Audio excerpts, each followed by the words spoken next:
गुरु ब्रह्मा गुरु विष्णु गुरुदेवो महेश्वर गुरु साक्षात् परब्रह्म तस्मै श्री गुरुवे नमः।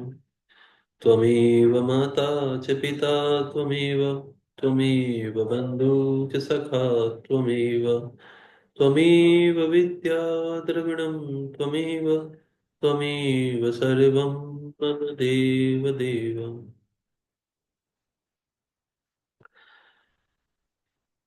यहाँ से दूसरा अध्याय प्रारंभ होता है। नारद मुनि की तपस्या। इंद्रदेव के द्वारा तपस्या में विघ्न उपस्थित करना।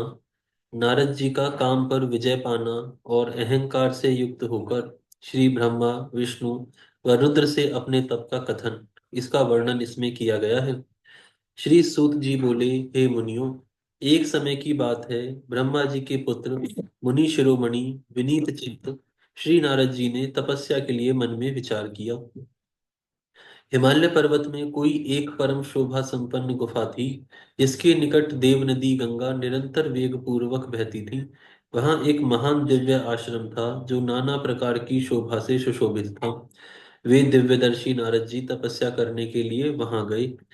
उस गुफा को देखकर मुनिवर नारद जी बड़े प्रसन्न हुए और सुदीर्घ काल तक वहां तपस्या करते रहे। उनका अंतःकरण शुद्ध था। वे दृढ़ता पूर्वक आसन बांधकर मौन हो प्राणायाम पूर्वक समाधि में स्थित हो गए।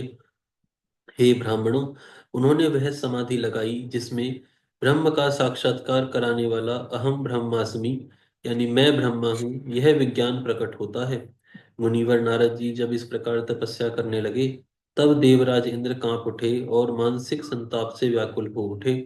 वे नारद मुनि मेरा राज्य लेना चाहते हैं।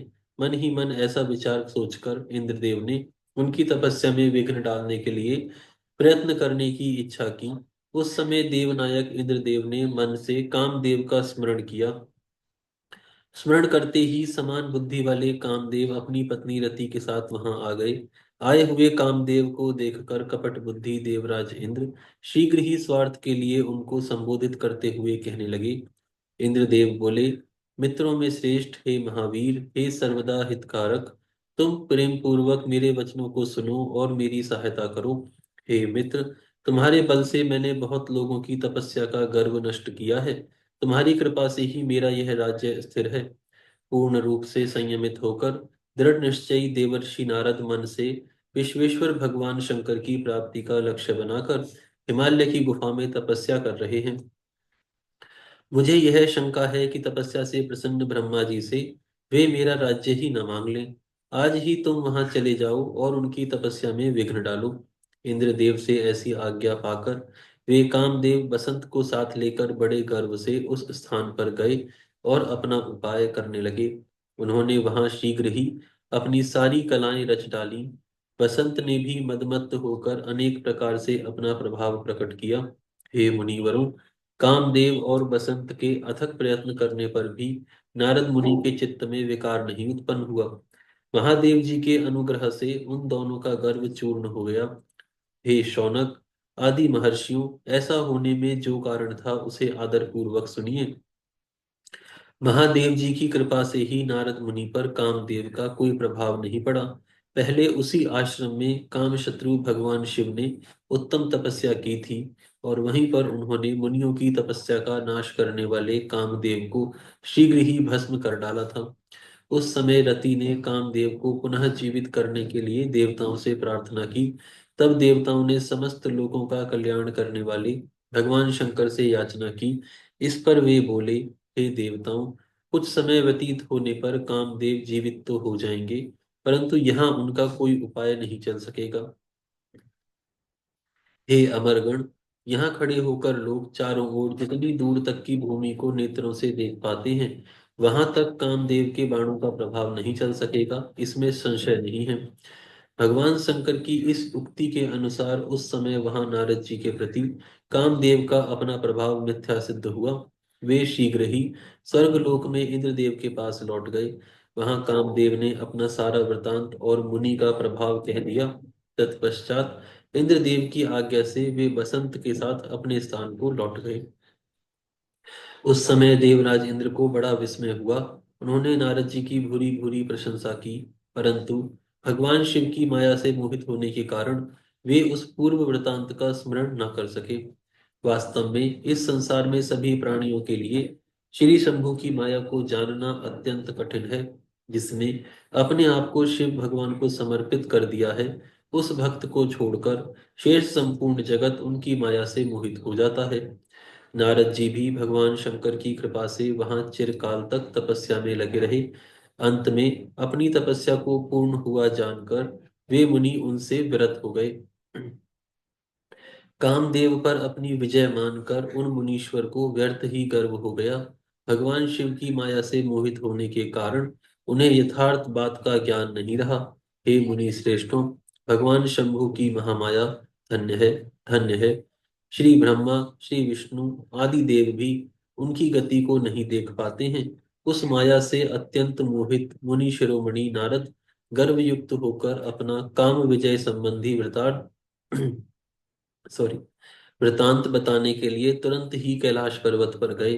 वहां रुद्रदेव को नमस्कार करके गर्व से भरे हुए मुनि ने अपने आप को महात्मा, प्रभु तथा कामजेता मानकर उनसे अपना सारा वृतांत कहा। यह सुनकर भक्त वत्स भक्त वत्सल शंकर जी अपनी माया से मोहित, वास्तविक कारण से अभिज्ञ, अनभिज्ञ तथा भ्रष्ट चित्त नारद जी से कहने लगे। रुद्र भगवान बोले, हे तात, हे नारद, हे प्राज्ञ, आप धन्य हो। मेरी बात सुनो। अब से फिर कभी ऐसी बात कहीं भी ना कहना, और विशेषतः भगवान विष्णु के सामने तो इसकी चर्चा कदापि ना करना। आपने मुझसे अपना जो वृतांत बताया है, उसे पूछने पर भी दूसरों के सामने ना कहना। यह सिद्धि संबंधी वृत्तांत सर्वथा गुप्त रखने योग्य है। इसे कभी किसी से प्रकट नहीं करना चाहिए। आप मुझे विशेष प्रिय हो, इसीलिए अधिक जोर देकर मैं आपको यह शिक्षा देता हूँ, क्योंकि आप भगवान विष्णु के भक्त हो और उनके भक्त होते हुए मेरे अत्यंत अनुगामी हो। इस प्रकार बहुत कुछ कहकर संसार की सृष्टि करने वाले भगवान रुद्र ने नारद जी को शिक्षा दी। परंतु भगवान शिव की माया से मोहित होने के कारण नारद जी ने उनकी दी हुई शिक्षा को अपने लिए हितकर नहीं माना। भावी कर्म गति अत्यंत बलवान होती है, उसे बुद्धिमान लोग ही जान सकते हैं। भगवान शिव की इच्छा को कोई भी मनुष्य नहीं टाल सकता। तदनंतर मुनि शिरोमणि श्री नारद ब्रह्मलोक में गए। वहां ब्रह्मा जी को नमस्कार करके उन्होंने अपने तपोबल से कामदेव को जीत लेने की बात कही। उनकी यह बात सुनकर ब्रह्मा जी ने भगवान शिव के चरणार विंदों का स्मरण करके और समस्त कारण जानकर अपने पुत्र को यह सब कहने से मना किया। नारद जी शिव की माया से मोहित थे, अतएव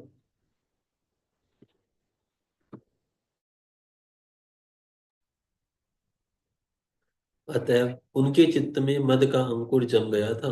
इसीलिए ज्ञानियों में श्रेष्ठ नारद जी ने ब्रह्मा जी की बात को अपने लिए हितकर नहीं समझा। इस लोक में भगवान शिव की जैसी इच्छा होती है, वैसा ही होता है। समस्त विश्व उन्हीं की इच्छा के अधीन है और उन्हीं की वाणी रूपी तंत्री से बंधा हुआ है। तब नष्ट बुद्धि वाले नारद जी अपना सारा वृतांत गर्व पूर्वक भगवान विष्णु के सामने कहने के लिए वहां से शीघ्र ही विष्णु लोक में गए। नारद मुनि को आते देख भगवान विष्णु बड़े आदर से उठकर शीघ्र ही आगे बढ़े और उन्होंने मुनि को हृदय से लगा लिया। उन्हें मुनि के आगमन के हेतु का ज्ञान पहले से ही था। नारद जी को अपने आसन पर बैठकर भगवान शिव के चरणार विंदों का स्मरण करके श्री हरि उनसे यथार्थ तथा गर्वनाशक वचन कहने लगे। भगवान विष्णु बोले, हे तात, आप कहाँ से आ रहे हैं? यहाँ किस लिए आपका आगमन हुआ है? हे मुनि श्रेष्ठ, आप धन्य हैं। आपके शुभागमन में मैं पवित्र हो गया।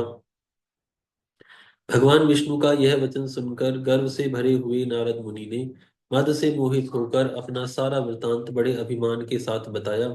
नारद मुनि का वह अहंकार युक्त वचन सुनकर मन ही मन भगवान शिव के चरणार बिंदों का स्मरण कर भगवान विष्णु ने उनके काम विजय के समस्त यथार्थ कारण को पूर्ण रूप से जान लिया।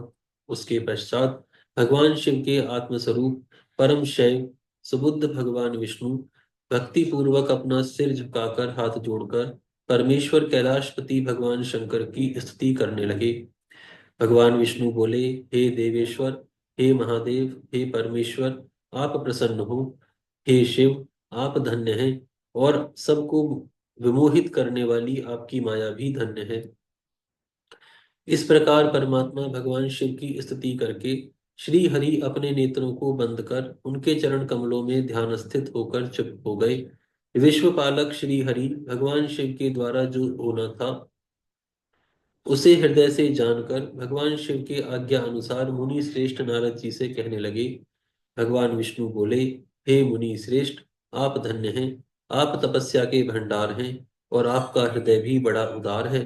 हे मुनि, जिसके भीतर भक्ति, ज्ञान और वैराग्य नहीं होते, उसी के मन में समस्त दुखों को देने वाला काम, मोह आदि विकार शीघ्र उत्पन्न होते हैं। आप तो नैष्ठिक ब्रह्मचारी हैं, और सदा ज्ञान वैराग्य से युक्त रहते हैं। फिर आप में काम विकार कैसे आ सकता है? आप तो जन्म से निर्विकार तथा शुद्ध बुद्धि वाले हैं। श्री हरि की कही हुई बहुत सी बातें सुनकर मुनि शिरोमणि नारद जी जोर जोर से हंसने लगे, और मन ही मन भगवान को प्रणाम करके इस प्रकार कहने लगे। नारद जी बोले, हे स्वामिन, यदि मुझ पर आपकी कृपा है, तब कामदेव का मेरे ऊपर क्या प्रभाव हो सकता है? ऐसा कहकर भगवान के चरणों में मस्तक झुकाकर इच्छा अनुसार विचरने वाले नारद मुनि वहां से चले गए। यहाँ पर दूसरा अध्याय समाप्त होता है। यहाँ से तीसरा अध्याय प्रारंभ होता है। तीसरे अध्याय में माया निर्मित नगर में शील निधि की कन्या पर मोहित हुए नारद जी का भगवान विष्णु से उनका रूप मांगना, भगवान का अपने रूप के साथ बानर का सा मुंह देना, कन्या का भगवान को वरण करना, और कुपित हुए नारद जी का शिव गणों को श्राप देना, इन सभी का वर्णन इसमें किया गया है। सॉरी। ऋषिगण बोले, हे सूत जी, हे सूत जी, हे महाभाग, हे व्यास शिष्य, आपको नमस्कार है। हे तात, कृपा पूर्वक आपने हम सभी को जो कथा सुनाई है, यह निश्चित ही आश्चर्यजनक है। हे तात, मुनि के चले जाने के पश्चात भगवान विष्णु ने क्या किया और नारद जी कहाँ गए, वह सब आप हम लोगों को बताएं। श्री व्यास जी बोले, उन ऋषियों की बात सुनकर पौराणिकों में श्रेष्ठ तथा बुद्धिमान सूत जी नाना प्रकार की सृष्टि करने वाले भगवान शिव का स्मरण करके कहने लगे। श्री सूत जी बोले, हे महर्षियों, उन नारद मुनि के इच्छा अनुसार वहां से चले जाने पर भगवान शिव की इच्छा से माया विशारद श्री हरि ने तत्काल अपनी माया प्रकट की। उन्होंने मुनि के मार्ग में एक विशाल 100 योजन विस्तार वाले अद्भुत तथा अत्यंत मनोहर नगर की रचना की। भगवान ने उसे अपने बैकुंठ लोक से भी अधिक रमणीय बनाया था। नाना प्रकार की वस्तुएं उस नगर की शोभा बढ़ाती थी। वहां स्त्रियों और पुरुषों के लिए बहुत से विहार स्थल थे। वह नगर चारों वर्णों के लोगों से युक्त था। वहां शील निधि नामक ऐश्वर्यशाली राजा राज्य करते थे। वे अपनी पुत्री का स्वयंवर करने के लिए उद्यत थे। अतः उन्होंने महान उत्सव का आयोजन किया था। उनकी कन्या का वरण करने के लिए उत्सुक हो चारों दिशाओं से बहुत से राजकुमार आए थे, जो नाना प्रकार की वेशभूषा तथा सुंदर शोभा से प्रकाशित हो रहे थे। उन राजकुमारों से वह नगर भरा पूरा दिखाई देता था। ऐसे राजनगर को देख नारद जी मोहित हो गए। वे कौतुकी कामासक्त नारद राजा शील निधि के द्वार पर गए। मुनि श्रेष्ठ नारद को आया देख राजा शील निधि ने उन्हें श्रेष्ठ रत्नमय सिंहासन पर बिठाकर उनका पूजन किया। तत्पश्चात राजा ने श्रीमती नामक अपनी सुंदरी कन्या को बुलवाकर उससे नारद जी के चरणों में प्रणाम कराया। उस कन्या को देखकर नारद मुनि चकित हो गए और बोले, हे राजन, यह देव कन्या के समान सुंदरी तथा महाभाग्यशालिनी कन्या कौन है? उसकी उनकी यह बात सुनकर राजा ने हाथ जोड़कर कहा कि हे मुनि, यह मेरी पुत्री है। इसका नाम श्रीमती है। अब इसके विवाह का समय आ गया है। यह अपने लिए सुंदर वर चुनने के लिए निमित्त स्वयंवर में जाने वाली है। इसमें सब प्रकार के शुभ लक्षण लक्षित हैं। आज यहाँ विराम करते हैं, फिर कल से प्रारंभ करें। हरि